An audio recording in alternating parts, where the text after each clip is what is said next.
বাস্তবতা কি বলবো? বাবা তো প্রতিদিন চাকরি ছেড়ে দিতে চায়, প্রতিদিন।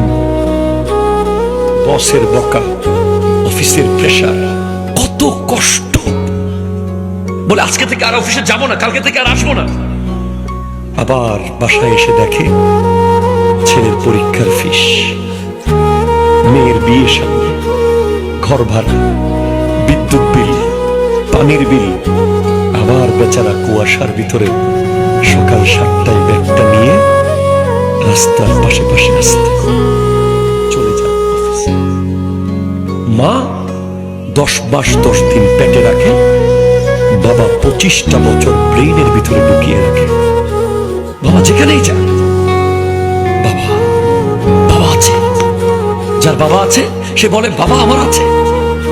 কেউ আপনাকে একটা থাপ্পড় মারলে কেউ কথা না বলুক, বাবা এসে বলবে বাবা রে আমি তোর বাবা আছি তো।